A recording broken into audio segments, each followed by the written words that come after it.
evening, brothers and sisters. Shall we now all pay our respects to Tuan Ajahn? Brothers and sisters. Let us bow 3 times. Bow. Reminds me of the Christian religion. Brothers and sisters.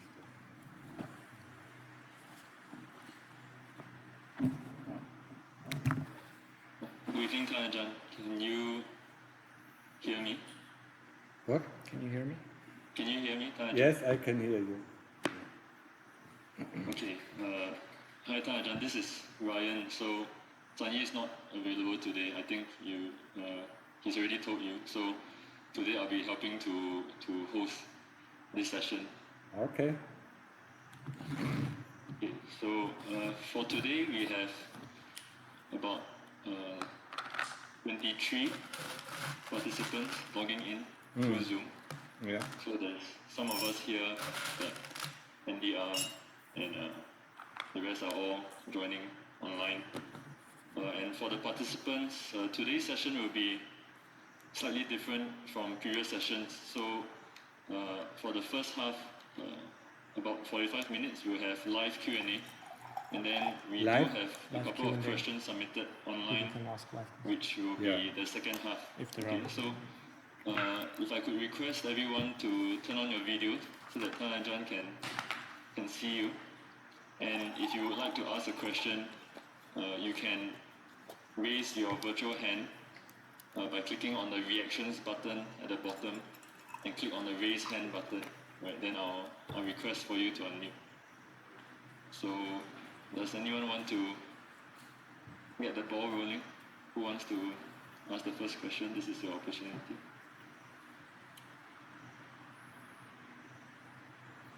I mean, if you have the fans, at this loudness, you will not be able to hear anything.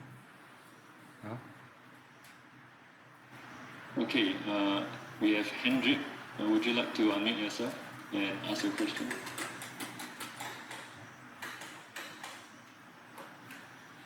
Hendrik, you're on mute. Okay. Namaskar, Ajahn. How are you? I'm good, Ajahn. You're good? How is Indonesia? Indonesia is getting better too. Getting ready to open up again, huh? Yes, I hope so, soon. Okay, so what is your question? My question is, I've been practicing daily, usually 50 to 1 hour. Then recently, I suddenly that I feel usually when I meditate, the 50 minutes, 1 hour, sometimes it feels okay, and then suddenly this week 30 minutes is I already feel it's very long. So how do I face the problem?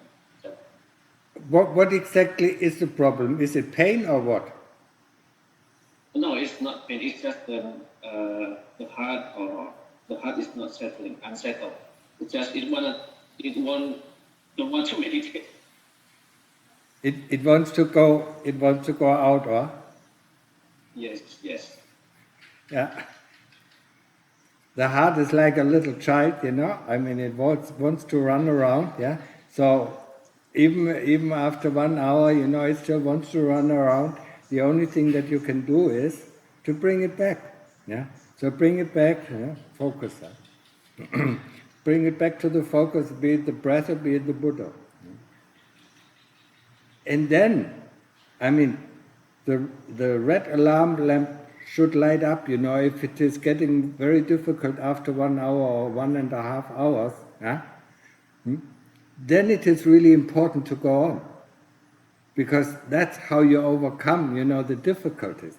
If you stop at every difficulty and say, oh, it's so difficult, the mind doesn't get calm, then you never get further, You always step at this, So you have to overcome it, I mean, tell yourself in the beginning, if it is just difficult, okay, 5 more or 10 more minutes, If it is really difficult, 2 more minutes, at least you can tell yourself, One more breath I can do always. That's not difficult. One more breath, yeah? And after this breath you do another breath, yeah? And after that breath you do another breath, yeah? That's how you overcome this problem. Yeah? If you give in to the kilesas, they constantly tell you, my mind doesn't settle, yeah? Then you will never get anywhere, yeah?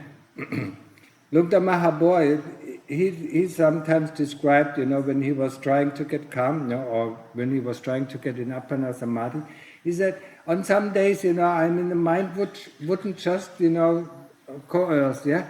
The mind, would run around for 11 hours, but he was sitting for 11 hours, and only after 11 hours the mind got into Appana Samadhi. And sometimes he said, just after 1 hour it got into Appana Samadhi. Yeah? So, it depends on, it depends on the situation. Most of the time it depends on the weather, yeah? Sometimes it is much easier, sometimes it is more difficult. Yeah? But he never let go of it, yeah? And we should do the same. Just bring it back, just bring it back. And as a general reminder for everyone, yeah? In the last two talks, I was emphasizing that we really should put a lot of emphasis on our practice, put a lot of effort in our practice. Yeah? But effort and force are not the same thing. Yeah? We only force the mind back to the object of observation, be it the Buddha or be it the breath, when the mind goes out. That's where we need force. We don't need to force it on the, around the nose, or we don't need to force it on the Buddha. As long as it stays on the Buddha, we observe it. Yeah? Please be clear about that. It is very important. If you force it too much, you get headache or all sorts of bodily problems that come up. We don't force it, we observe. Yeah? The key to meditation is observing. If you don't know what really observing means, yeah, go out into the nature, observe the animals. Yeah? When you're in Singapore, observe the ships, or observe, the people. Go to a park and observe the people walking by. Just observe without thinking. And that is the same thing that you should do with your practice. Observe without thinking. Yeah? And only force it back. And that's where you really need some force, because the mind doesn't want to go back to the Buddha, it doesn't want to go back to the breath, and it finds all sorts of excuses that it should not go back to the breath. Oh, there's no more breath, or the breath disappeared, what shall I do now? Yeah? No, go back to the breath, yeah? Or go back to the Buddha. Okay, understood? Understood, Ajahn. Thank you, Ajahn. Thank you very much. You're welcome. Yeah. I hope you're all well, your whole family is well in Indonesia, yeah? And I expect you soon to come here, yeah? Of course, Ajahn. I haven't seen him. I hope this year. What? I hope this year I can do that. Yeah, hopefully. Okay, so next question.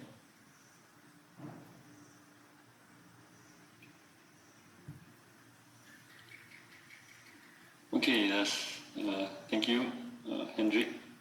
Can we have the next question? Does anyone want to raise your hand and ask the next question?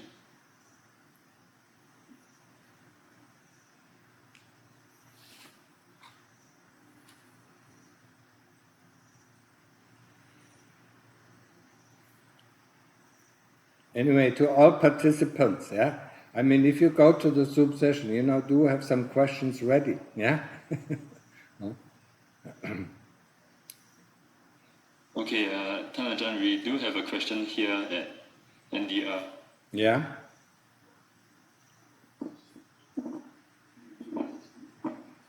Namaskar Ajahn, I'm Kelvin in NDR now. I got a question to ask. If a person is unconscious in a hospital, so the mind will still in with the body, or the mind has been driven off already? That is very difficult for me to answer. Just unconscious, the mind, the citta, yeah? The citta is still in the body. If he is in a coma, then it can happen that the citta wanders off, yeah? But if he's just unconscious, yeah, I mean the citta is still in the body, most of the time. I mean, it can happen, it can happen that the mind wanders around, the citta goes out of the body and looks at this place or that place. But then this person would know when he comes back into consciousness, yeah. But in coma, it is if the people wake up, I mean, certain things have happened, where the citta just left the body. Okay? Thank you, Ajahn.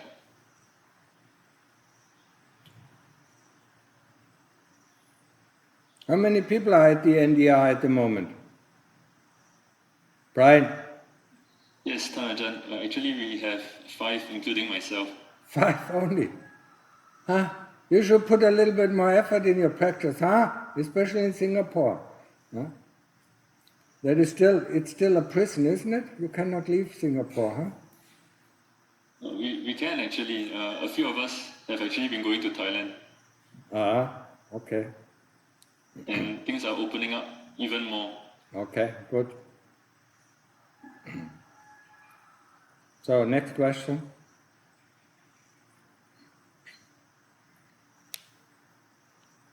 Okay, Sonia, would you like to unmute yourself? Good evening, Ajahn. How are you? Well, I'm fine. Don't worry about me. Worry about yourself. Yeah, greetings from Toronto in Canada. Okay. So very happy to be able to join the Zoom session. It's a little bit, it's about 6 o'clock in the morning over here. Oh. So, yes. So, Ajahn, we have a question about the use of, acts of violence, because in North America, in the past few weeks, there's been so much attention paid on the war, Ukraine, Russia, and all that, right? So it has been dominating the media, and everybody has been indirectly or directly affected by it. Yeah. So and in terms of Buddhist practitioners, one of the rationale or the reasoning that we have been hearing is that it is possible to use goodness to protect from evil. So in other words, it's possible to do acts of violence with good intention. so I'm wondering if you could explain to us what the teaching is. Thank you. Yeah. That is not. I mean, we cannot act, violently against other people, even with good intention, Just like with good intention, we should not tell lies, even if even if you believe that it helps other people. It is the Lord Buddha, said this is, it is against the precepts, Any act of violence is against the precepts, As a Buddhist, and I think I explained it last time, or I explained it in the talks, In this case of war, or in this case of COVID, we as Buddhist practitioners, we should let go of the outside news, so we don't know, and concentrate on the heart. I mean, you will get in contact with the news anyway if you go to work or if you go here or go there. But don't let it affect the heart. If you are calm, your surrounding will be calmer. If you are upset about what is happening in the world, your surrounding, your family, your friends, will be also upset. They will get this this emotion, of your being upset. But if you're completely calm, somebody wrote me, I mean, if I'm calm, I mean, the people around it doesn't bother them, So they come, They always come to calm people, I mean, the Lord Buddha was the most calm person in the world, And everybody, even if they were full of anger or full of hate, they still came to him. And this calmness of him radiated and made them also calm. So this is the way a Buddhist practitioner should practice. being the mainstay of himself, and radiating this metta, this kindness, out to everyone, even to the aggressor, Even if you know that somebody wants to harm you, you should radiate metta to him, You should have metta for this person because he doesn't know what he's doing. And if he is violently against you, see it as part of your karma, because in previous lives you have been violent to other people. If you can avoid it, then avoid it. But if you run away for 3 times, and he follows you, okay, then accept your karma. I think there was a nice story about Moggallana. You remember Moggallana when he was dying? He saw these 7 people with clubs in their hands, wanting to pound him to death.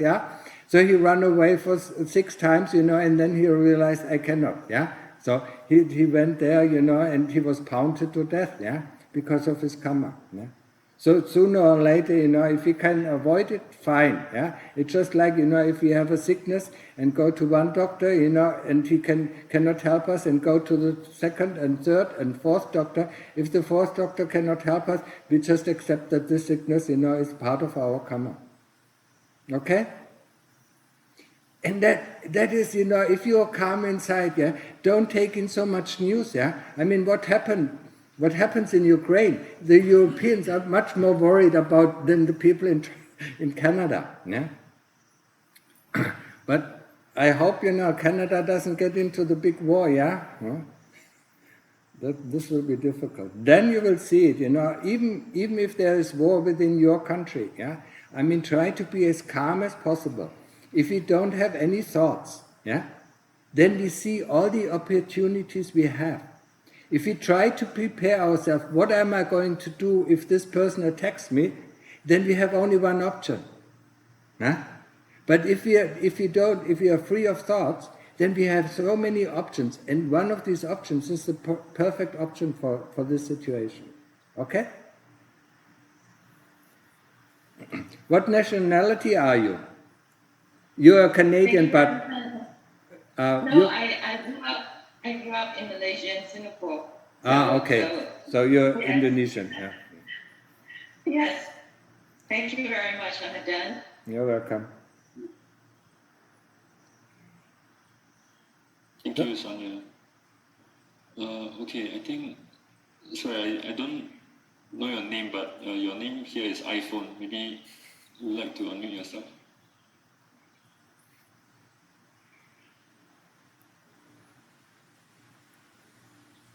Ajahn, hi. I'd like to know if we have the Dhamma to know that we are not self. The Dhamma says that we are not self, we are made up of the 4 elements.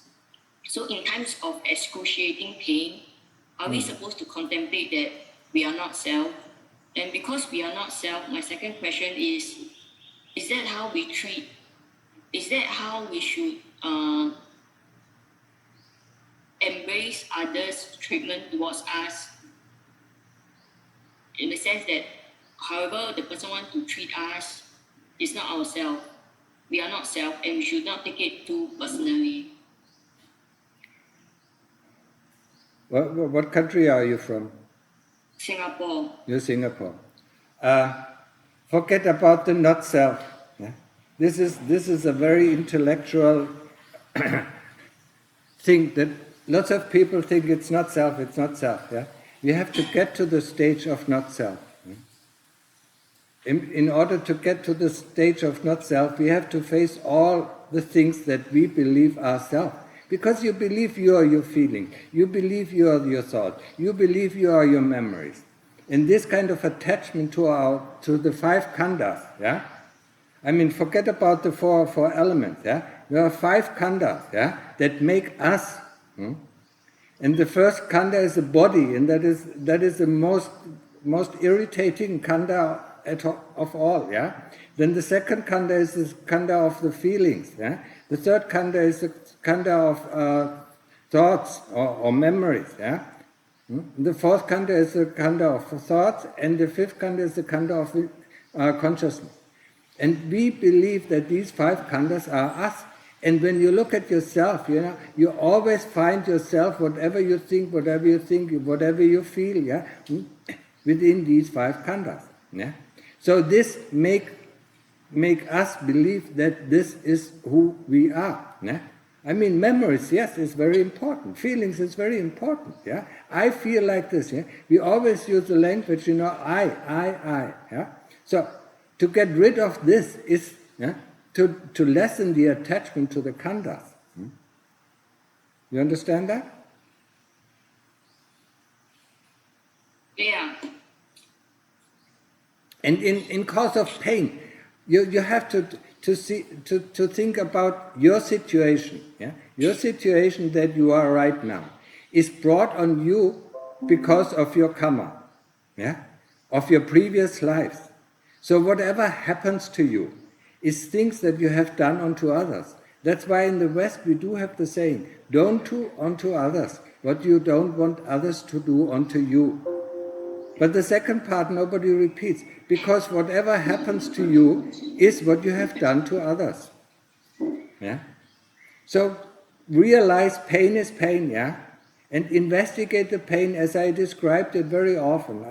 There's certain ways of how investigating pain, and you can use the anatta principle. You can use, that is not me, it's not mine, it doesn't belong to me. But it's still there, It is very vivid, it is very excruciating pain is there. So we go to the spot where this excruciating pain is, and then look, what is pain? How does it feel like? We have to accept these things. Most of the people who use it's not me, they don't want to accept what is happening to them, but they still feel the pain. It doesn't help them to say, oh, it's not me, I'm not, I'm in excruciating pain, but it's not me, but you feel it, don't you? Don't you feel it? Yeah. Yeah, so then we start to investigate the pain. Where is the pain, actually? So we can help, we can use the anatta, that's not me, it's not myself, it doesn't belong to me, to get a little bit detached, But we should be able to accept the pain as it is, So, in the beginning I normally say, breathe it in, feel it in the whole body, and then go to the location where the pain is most obvious, and then look, where is it? Is it in the skin? Is it in the bones? Is it in the flesh? Is it in the tendons? I mean, since you're born, you have tendons, you have bones, you have flesh, you have meat, you have muscles, Why is it now? And then also reflect about it. When I watch, when I sit in the airplane for 2 hours, there is no pain. When I sit, when I watch a movie, for 2 or 3 hours, there is no pain. Or when I sit with friends, and have a conversation or eat together, there is no pain. Why is it now? Only now is the pain. And then look at it, where it is. This is investigation of pain, and it is very crucial. It is the first stage, of doing a super practice, of doing the lonesomeness of the body, getting in touch with the body. We don't want things, and that is wrong. We have to like pain. Actually, pain is a wonderful tool when we go and practice, because it is an object that doesn't go away so quickly. Our Buddha disappears very quickly, our breath disappears very quickly, but the pain does not go away so quickly. So we should love it. Thank you. Bhante. Yeah. Okay? Okay, thank you. Thank you, Bhante.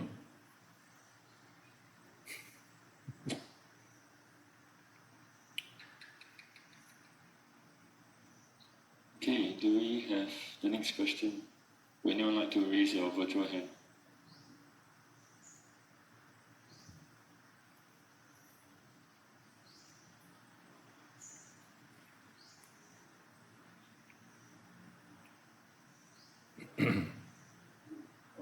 Another question from here, Ajahn. From where? From Kelvin at India. India. Oh, okay. Hi Ajahn. When I go back to just now the question, when you talk about the coma. So when the coma patient, the mind is wondering about, if the mind is wandering too far away and forget about the body, will the person just pass on? Yes. If the body, normally, but nowadays with the modern medicine, I'm not really that sure. But if he is not on any life saving machines, then within 7 days the body, if he doesn't return to the body will die. But he is on life saving machines, he can stay. The body can stay alive, for maybe 7 years or 10 years, and then he realized, because he has still this attachment to the body, or there's still the fine line to the body, and sooner or later he might realize that there is still this, so he has to let go. He either comes back to the body, and then he wakes up from the coma, or he just says, forget about it, and goes on. It is very difficult to say. It is not always the same in every situation. Thank you, Ajahn.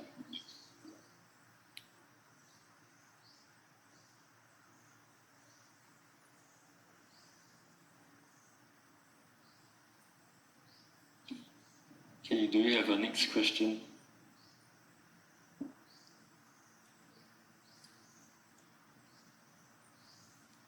I think there's an EP. I see that you're unmuted. Do you have a question? Or? Yeah, I have a question. Okay, please. Do you want to on your camera so that Ajahn can see you? No, because the handphone is driving. What? He's driving. He doesn't have a camera. Okay, it doesn't matter. He still can ask the question. He's driving. He's driving, he maybe shouldn't. He shouldn't do that. Good evening, Ajahn Martin. Yeah. Very honored and to speak to Ajahn Martin. Anyway, my question to Ajahn Martin is, I remember hearing a talk from Ajahn saying that there was once you were not eating any food for 1 week, and I was wondering how do you do that, and how do you survive that time? Because if I don't eat even for 1 meal or 1 day, I'll be very hungry. So I want to know the technique to control this hunger and last for 1 week. Well, just eat 1 meal a day, and and you get slowly down. I was interested in practicing. Fasting is no means in itself. Fasting is just a help, to get the body, and the mind lighter, to get the body lighter. When the body is not heavy, then the mind, easily concentrates and easily meditates. And once you get down to this lightness of the body, then we don't do anything. If you go to work, you do have to eat. You need the strength of the body.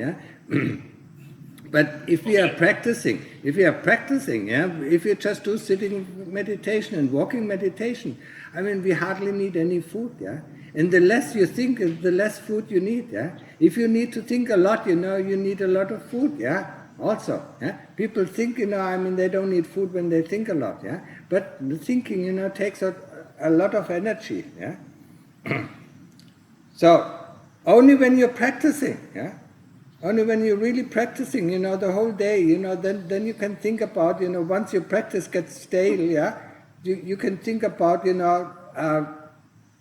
forcing, doing either two things. One thing is, fasting, and the other thing is what is it? Not lying down. Not lying down, to sleep, These are two methods, that help, with the meditation. But if you don't do meditation, the whole day, then I wouldn't think about these methods, because they in itself are not, are not helping with our practice. They can be an aid to our practice once we practice, wholeheartedly. But I was practicing at the time. I was practicing 16 to 18 hours a day, so I didn't even have time to eat. Okay. Because I have to prepare to eventually one day to be able to do that. So I'm trying to tackle the challenges, because even sometimes want to go and sleep, I cannot sleep because too hungry, have to eat something. And then because I also thought that in our life, 24 hours a day, we spend a lot of time doing two things. Number one is eating, going out to get the food. Number two is going to toilet. These two things we must do every day, and it takes up a lot of time. So if you don't eat 1 week, can you skip going to the toilet? Also 1 week. You don't go to the toilet then afterward, yeah? I mean, you go in the first 2 days to the toilet, and then there's nothing in your stomach anymore, and the stomach gets smaller, yeah? And then you don't feel hunger. But the first 2 or 3 days are very difficult, because you have the feeling of hunger. And then you have to investigate, just like I talked before, you have to investigate the feeling of hunger in the same way as the feeling of pain. Just look at it, yeah? And you will be surprised if the moment you investigate it and accept the feeling of hunger, it will slowly disappear. So that is the way, you know, how to overcome. Yeah? But the first 2 or 3 days, always, but when I was fasting for only eating once a week, yeah, I mean, it really didn't matter. Yeah? But when I fasted, you know, for 1 week, and then ate for 1 week, and then fasted again, the first 3 days, you know, were really difficult. And then I had to overcome the hunger, because, I mean, the stomach produces this acid, and that is the feeling of hunger. Yeah? You just don't give in. Yeah? Or you have something sweet to drink, you know, I mean, just a little bit, you know, of a sweet drink, and then the hunger is gone. Yeah? Okay, sadhu Bante, sadhu.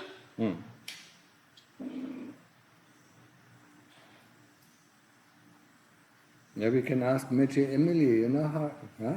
It's not easy, huh? It's only 1 day, so far so good. Yeah, 1 day is not enough. I mean, you have to do at least 3 days, yeah? So next question, yeah?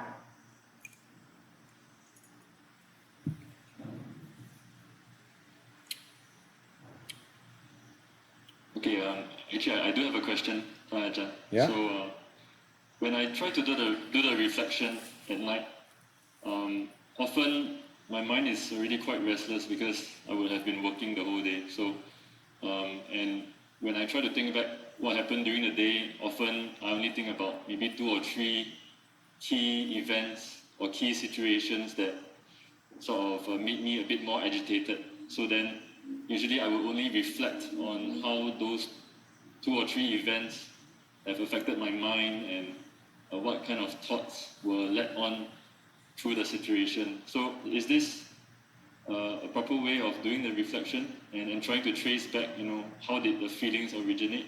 Or should I have gone through, you know, maybe the whole day of activities and try to be able to list out all the activities that I had during the day itself? It is helpful to do it the way that you just described. But you will not get down to the root cause problem. Huh? For the problem starts in the morning with your first thought. And then the next thought comes, and then the memory comes, and then the thought comes, and the memory comes. And then the situation happens that you investigate, but you don't see what led up, you know, what kind of state of mind. Maybe you get the state of mind, but how the state of mind happened to evolve, you don't understand. But this state of mind is very important for how the situation plays out. Yeah? If your state of mind is completely calm and full of loving kindness, I mean, nothing will happen. Yeah? But if you already, in the morning, you are getting agitated in the morning by this thought or by this worry or by this fear, then this same situation, yeah, will play out completely different. And you will not understand it if you don't go through the whole day, you know, thought by thought or step by step. But there's one thing that you should remember before you do the daily reflection. First, do some meditation to get the mind calm a little bit, yeah? Do 45 minutes or 1 hour of meditation just with the Buddha, just with the breath, before you do the daily reflection. Okay? And don't judge. Very important. And don't find, how am I going to solve the situation? This is not reflection. Reflection is just observing of what is happening. The only thing you can do is, if the situation happens often, to say, tomorrow I will have more sati when this happens. So I prepare myself to have more sati when this happens. So that in the daily reflection in the evening I will know what was actually going on. Okay, understood? Brian? Thank you, Ajahn. I do have another question actually. Yeah, it's okay. Okay, so I think in the previous session you did say something about how when you're listening to a Dhamma talk, you should listen with your heart and don't try to listen with your mind. Like don't try to use your intellect. Yeah. So I did try to apply that for the next few Dhamma talks that I listened to, and I found it quite helpful. But maybe would you be able to explain more about how how is that more helpful? Because sometimes I do feel I need to think about something before I actually understand it. So if I just listen to my heart, then I might just forget about it. That's right. You might forget about it and don't even worry about it, yeah? Because the heart remembers it. If you listen with the heart, the speaker, yeah, the speaker of Dhamma, yeah, has the intention to speak, yeah, and he has the intention to speak Dhamma.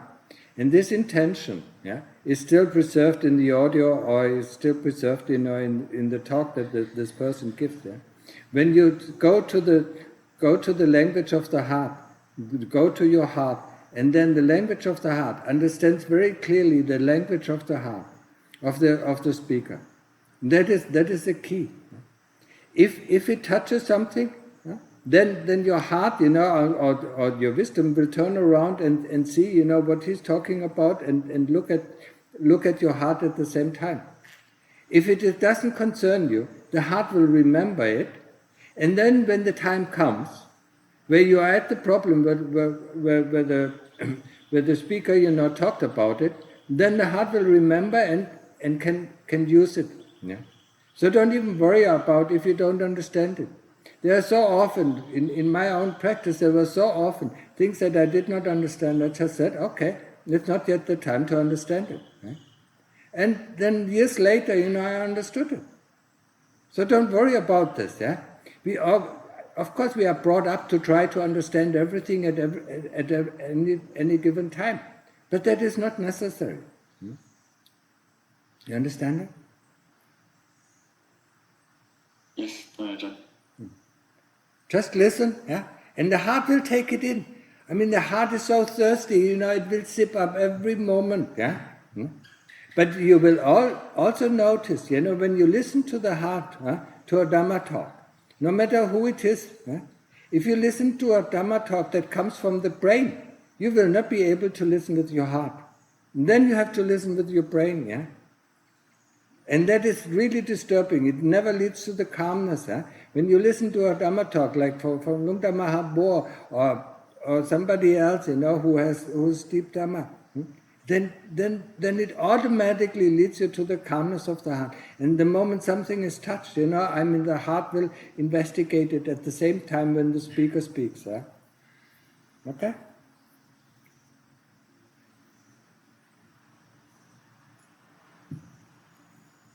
Thank you, Ajahn. We have a next question. Would anyone like to raise your virtual hand?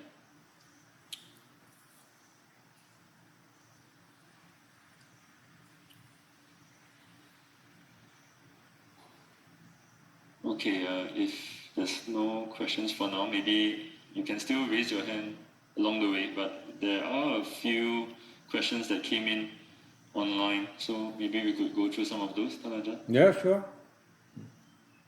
I mean, if you have questions, the Zoom session is to have questions, that are burning, that came in the morning, yeah, or came, during the talk, yeah. So I mean, if you have questions, you can always ask or raise your hand, as you said, yeah. Or make a note or make a click, or I don't know how the Zoom session, don't know how these things will work, yeah. But anyway, so read the first question, yeah. If somebody else has a follow-up questions, you can ask them, yeah. I saw EP, you unmuted yourself. Do you have a question still? Yeah, I want to send my greeting to Ajahn Martin. I'm now just saying hello from my camera. So I stopped driving already. From yeah, where? that's one thing. From where? He stopped driving. Oh, you stopped driving. You're from India, or? From where are you? Penang. Penang. Penang. Oh. Yeah. I've been to Penang quite often, yeah? Yeah. Okay. So I'm a son of Asengh. You're the son of? Asengh. Oh, Asengh. Oh. Yeah. Oh, okay. Okay, Sadhu Bade. Where is Asengh? I haven't seen him yet. Where's your father? Ah, okay. I'm still waiting for Asengh and Linda to come, yeah? I mean, if you have time, you can also come. Thank you for the invitation. Thank you. Okay. Sadhu.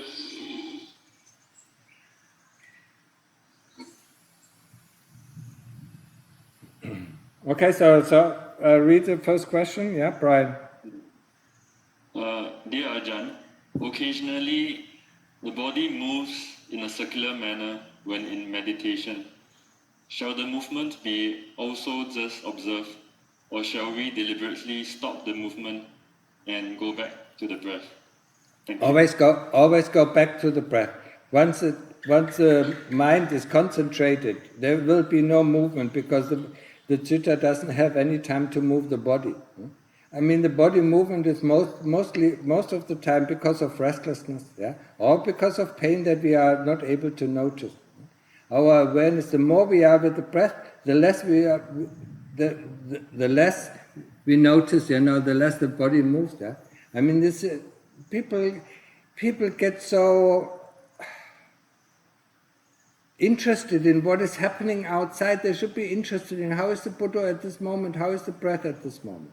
That's the most interesting thing. But if they see, the body moves this, or sways forth and back, or sways, to the side, then they go, instead of going back to the Buddha or going back to the breath, they go to this movement, and then this will increase the movement. Yeah? So I mean, the key to it, don't worry about it, forget about it, and go back to the breath or go back to the Buddha.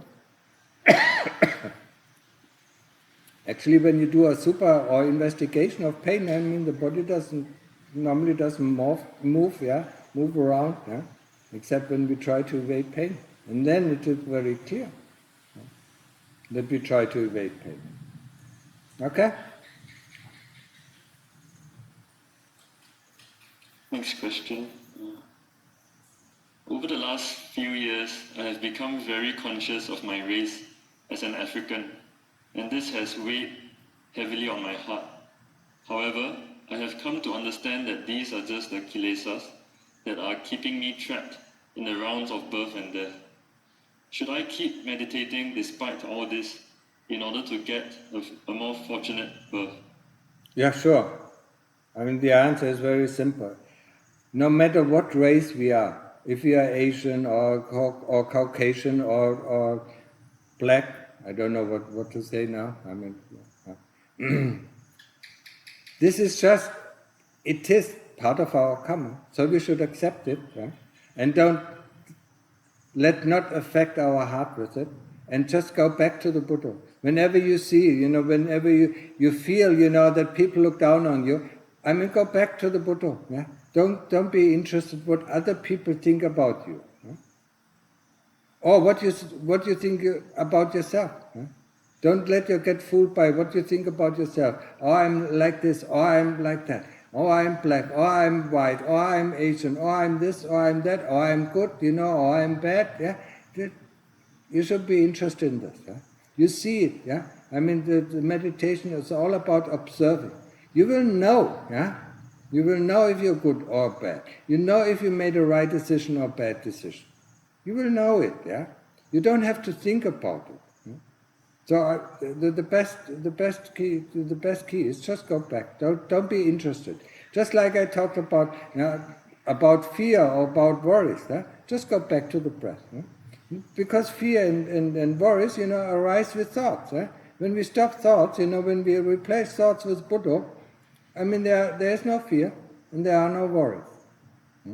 When we replace the memories with Buddha, every memory that comes up with Buddha, there is no fear, there is no worry. Yeah? So, I mean, this is the solution to the problem. I mean, the more we identify with our race, the more problems we have. It is like, it is a personality problem. Yeah? I mean, I'm white or I'm black, this will give you make only problems. You are a human being. That is the most important thing. Yeah? And you as a human being has the chance, no matter what color you are, yeah? You have the chance, of finding the way out of samsara. That you should remember. No matter if you are a peasant or if you are a noble person or if you are a powerful person, yeah?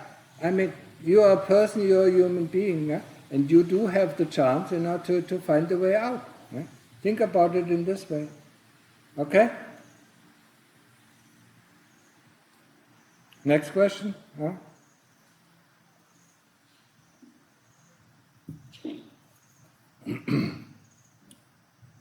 What is the difference between Appana Samadhi and Jhana? Appana Samadhi and the fourth jhana are very similar, but there is a slight difference. In the fourth jhana, I mean, you still have one object. In Appana Samadhi, there's no more object. But don't even worry about it. Get there, and then you will know the difference.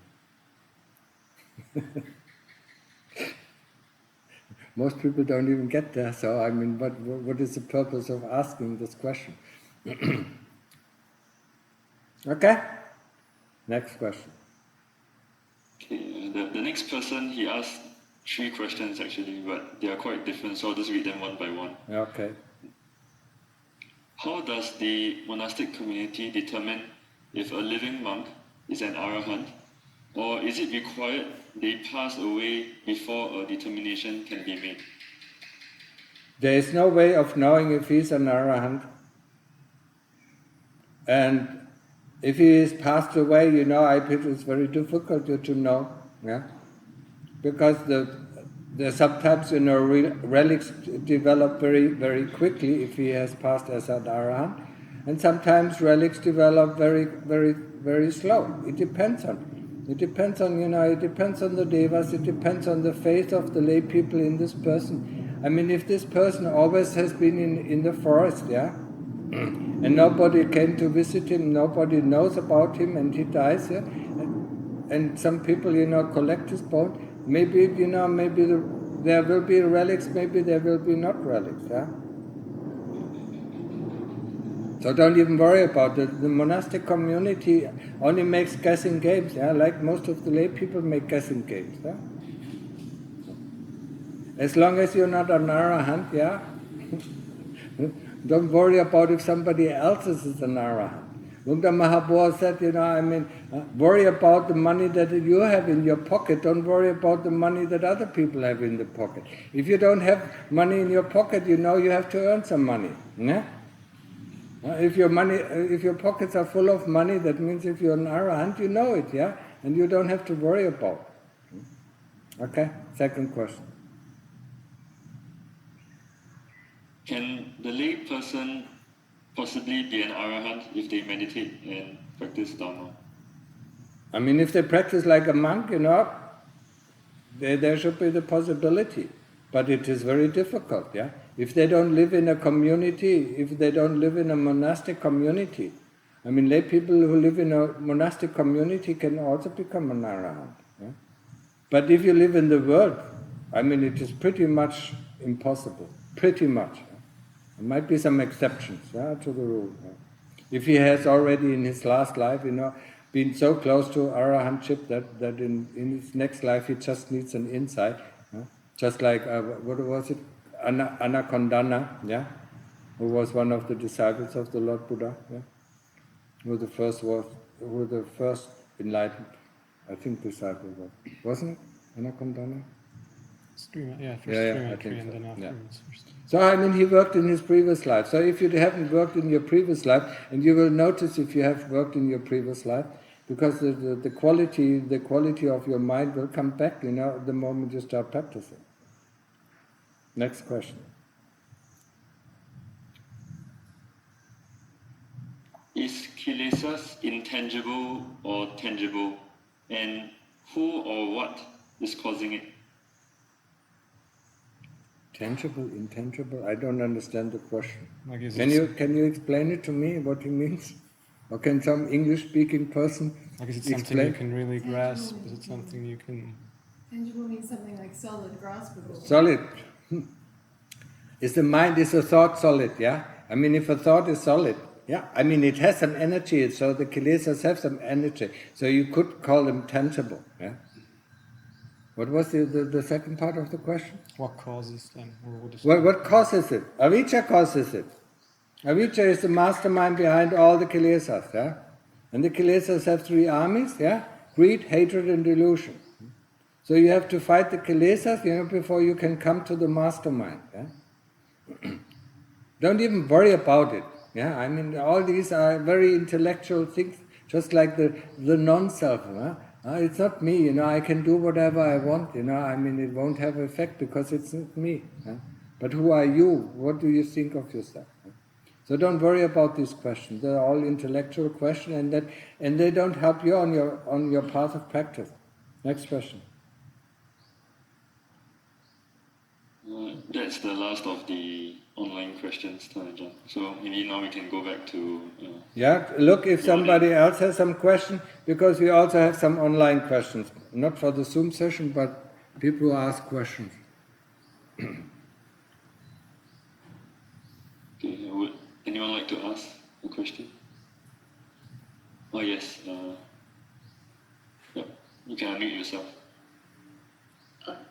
Bante,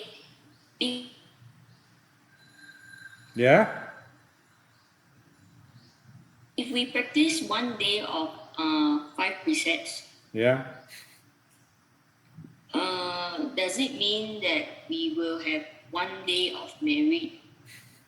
Pretty much.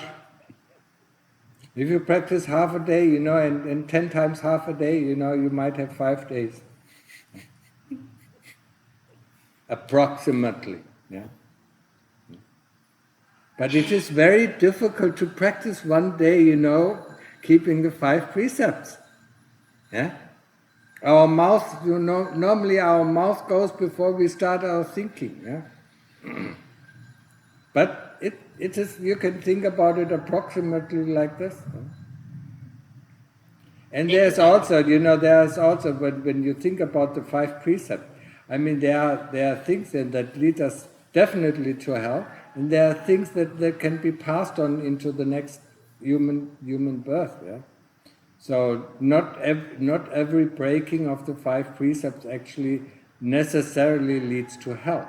But if you break it a lot, then or if you break some of the most grievous one, like killing somebody, or stealing, that will certainly lead to hell, or defaming somebody, this certainly will lead to hell. Or only put lies, Look at all the politicians, they all go to hell, because they only lie to us. Right? Thank you, Bhante. Yeah. Okay? Okay.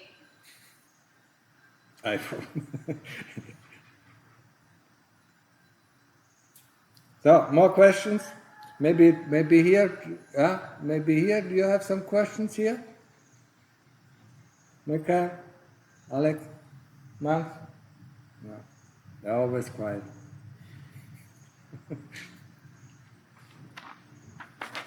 Then let's read some out. Yeah, I mean some important. So this one was sent by email. How to investigate the 5 aggregates properly. The problem is, while investigating, I often get caught up in thoughts posed by the mind itself. Thank you. And the aggregate of the body, yeah, the aggregate of the feeling. I mean, I explained how to investigate properly, investigate feeling, the feeling of pain when it comes up. You look at it, first of all, with feeling, you have to accept it. Yeah? Don't think about any aggregates. Yeah, I mean, you will be until you reach the stage of anagami. There are only 2 aggregates that you investigate constantly. It's the body and its bodily feeling, and it can be mental feeling. These are the 2 aggregates that you constantly investigate until you get to the stage of anagami. And once you are at the stage of anagami, you investigate the other aggregates, like the aggregates of thoughts and memories, because that's where the delusion hides. The body and bodily feeling, that's where raga tanha, where sense desire arises. And I mean, body investigation, I talk so often about it. This is it. You have to accept it. You have to picture it. Yeah, when you look at the body, you picture it. Yeah, you picture the whole body, or you picture it as a part of the body, and then just like with the Buddha, or just like with the breath, you concentrate on just this part of the body or the whole body, until the picture, the inner picture becomes so clear, and then you ask questions. So you ask question, what happens when this body dies? And then the citta will display you how this body dies, because it has gone through so many tests, it exactly knows. But you have to be able to really see this image of the body, of your body or somebody else's body, or this part of the body or that part of the body. You really have to see it very clearly. And then you can do whatever you want to. You can put fire, you can put it on fire and see what is happening, or you can cut it up, you can slice it up and see what is happening. This is the proper way how to investigate the body. Yeah? And feeling, I talked about it already in the session. Yeah, how to investigate feeling of pain. Yeah? For feeling, it is always first accept the feeling, and that's where we have the biggest problem. We want to investigate in order to get rid of it, and this kind of investigation never leads to wisdom. We have to accept the feeling, breathe it in, feel it in the whole body, and then start to ask the question. Investigation, the proper investigation of the khandhas is always to picture it, inside, to picture it, and then ask the question. Where, for instance, where is the pain? Is it located? And then you go into the muscles, you go into the flesh, you go into the skin. Yeah, you go there and look where the pain is, until you realize there is no pain in these khandhas, in the parts of the body. Yeah? But before you realize it, the pain shifts to some other place. Yeah? Okay, so next question. Or what? But thoughts and memories also give rise to greed and hatred in my experience. Only in connection with the body. It's always based, greed and hatred are always based on bodily sensations. And that can be hearing, that can be seeing, that can be touching, that can be tasting, and it can be sometimes thinking. It's always in connection with the body. Think about it. And, I mean, look at it next time. Don't get fooled by it. Oh, memory, going down the memory lane. When I was young. It's still the body. When I was young, it's the body. What were you doing? When you were 7 years old, you were in school. You're sitting there trying to write. You're not learning to write or learning to read. And then some of the other people were pulling your leg, or irritating you. Well, what's the difference to 20 years later? It's the same thing. And then you have colleagues that irritate you or pulling your leg. Yeah. Does the same thing apply to like extreme emotions? So maybe you're investigating, feeling, crying, very angry. Let it happen. Let it happen, feel it. the faster you realize that there's an emotion. An emotion is always a blown up feeling, yeah? It is like, like sugar candy, yeah?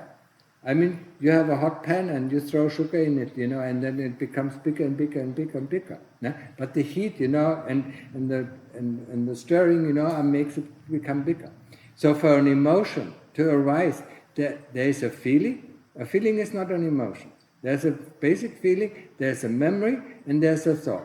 And they build up, for an emotion to arise. Yeah? But this emotion can come within the blink of an eye. Yeah? You have 3,000 mind moments within the blink of an eye, so it is really fast. Yeah? So you have to have a lot of sati. The moment you see the emotion, yeah, the first thing that you do is Buddha, Buddha, Buddha, Buddha, Buddha, Buddha, Buddha. Yeah? And then it calms down a little bit. The moment you stop Buddha, it comes up. But then you see what kind of thoughts, what kind of memories, what kind of feelings are there. So how is it brewing up? And then you let it happen. If you can't, if you don't have enough sati, if the tears pour out, then just let it pour out, but be aware of it. Yeah? And always, while these emotions happening, and try to be with the breath or try to be with the Buddha. Yeah? Because that calms it down. So, next. My question is, the more one practices sati in one's daily activities, does the daily reflection become faster and clearer in time? Yes, of course. the more, sati is awareness. The more we are aware of what is happening within our heart, the easier it is, first of all, to do the daily reflection, and the clearer things become. Because we are more of the time aware. Let me refer to my own practice. Yeah, when I was starting to doing this daily reflection, I noticed, what kind of thoughts. Because normally after I got up, I sat for 1 hour before I went to work. Yeah? Then I brushed my teeth, and then I ate something, and then I went to work. The moment I sat on my desk, yeah, my awareness was gone until I came home, yeah, or until I left the work, yeah, and then my sati started to appear. So the sati is important. So I didn't really know what was going on during the 8 hours, or 9 hours or 10 hours I was working. And then I said, okay, you have to make a stop, yeah. So whenever you drink coffee, whenever you go to the toilet, whenever you eat something, have sati, yeah.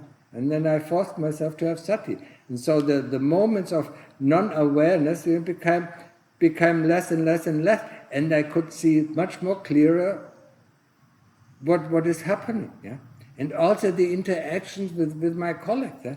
I said, you are so stupid. Why do you act in this way? There was no need at all. Yeah? You make things only worse with your only reaction. Yeah? And I saw that, yeah, and I said, okay, next time comes, let me have more sati, just like I explained before in the session. Right? Next question. Instead of using Buddha, can I use Itipiso, Bhagava, Arahant, Samma, Sambuddho until? No. Then it goes round and round, and then you turn around the world 1 or 2 or 3 times. Yeah? No, Buddha, Dhamma, Sangha, a 2-syllable word that you can combine with breathing in and breathing out. Bud with breathing in, Do with breathing out. Dham with breathing in, Mo with breathing out. Yeah? Sangho. Tham, Mo. No. They wanted to go all the way to Bhagavati, like it's the whole chant. Yeah. Chanting is chanting. Yeah. If you want to chant, chant. Yeah. And chant, after chanting, normally the mind is calm. Yeah? And then sit down and use one of the Buddha or Dhamma or Sangha, or use the breath. Yeah? Next. If I left someone because I want to detach from a relationship and practice the Dhamma with greater intensity, is that right or wrong, or would I make bad karma? Why would you make bad karma? I don't understand. Did the Lord Buddha make bad karma when he left his 1-year-old child to practice Dhamma?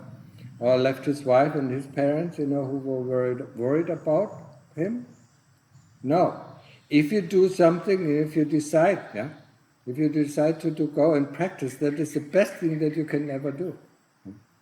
And it is no bad karma. But then you really have to practice, yeah?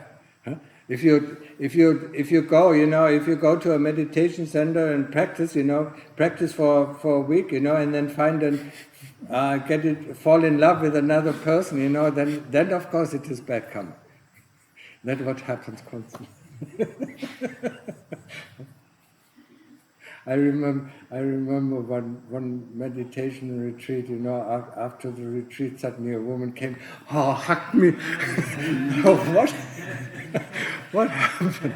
She must have dreamed all the time, about, yeah? So this happens.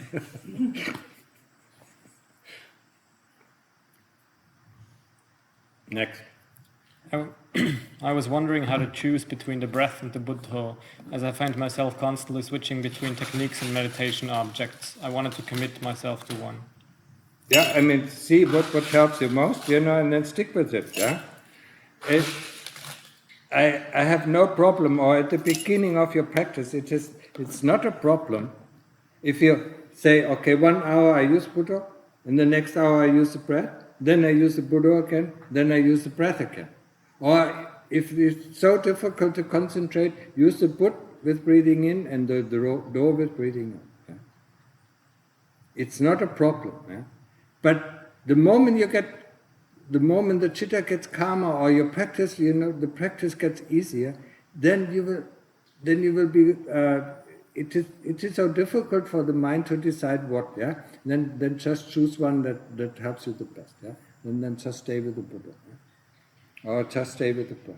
Or whatever is better for you. Yeah, you will have to decide. Okay. Next. If the people in the Zoom session have some follow-up questions, they can ask, yeah? Raise your hand, Brian. Yeah? Are you still there, or are you already gone, or fall asleep? I'm still here, Ajahn. Listening intensely. Listening intensely. Yeah, so for everybody who's in the Zoom session, if he has follow-up question to these, yeah, raise your hand and indicate it, and then Brian will say something, okay? Just like here, if you have follow-up questions. So, next. It's the last one. Is rudeness considered breaking a precept? If so, how? That depends on. Yeah? If you hurt somebody, yeah, then what is rudeness? We can call. If you call somebody names, then of course it is breaking precept. Yeah. But sometimes rudeness. I was very rude. If somebody, I was a monk in Wat Babandap, yeah, and all the people wanted to know, where do you come from? How long have you been? And then I was just saying, one sentence, one reply, and then went off. Yeah, people find that rude, but this is not bad karma. Yeah? But if you rude to a person because you don't like this person, then of course it is karma, bad karma. Yeah? If you attack a person, with words or with gestures, yeah, showing the finger, the middle finger, this is rude, but it creates bad karma, and this karma will come back to us. Yeah, whatever we do, yeah, that's why we have the saying: don't do unto others. Yeah, what you don't want others to do unto you. For whatever is happening in your life right now is what you have done unto others. Yeah? Remember this very well. Okay, so our questions are over. So if the Zoom people don't have any more questions and the people here don't have any more questions, then we close the Zoom session. I think this is a good way to do it. Yeah, some people who don't have time to go into the Zoom session because it is in the middle of the night. Yeah, but they still have questions that they want to ask. They send you the questions. And other people who have the time, to be in the Zoom session, then they just ask them at the time. Yeah, Brian, okay? Okay. So I guess one last call to see if there's anyone who would still like to ask a question. Or okay, if not, then I suppose that would be it for tonight. then Tan Ajahn. Okay? Okay, so shall we all pay our respects? Yeah, may you all be happy, and may you all be free of fear, yeah, and worries, yeah? And practice every day. Yes? That's my last advice. Sadhu, sadhu. Before I die. Or Okay, before. let us pay our respects by bowing to Tan Ajahn 3 times. Bow.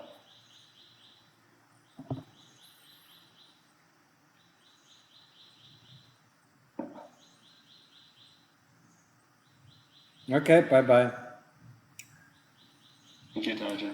And tell Sani, I wish all the best, for his father, and to recuperate very fast, yeah? Okay, To recover. I will Yeah. let him know. Yeah, let him know. Good. So.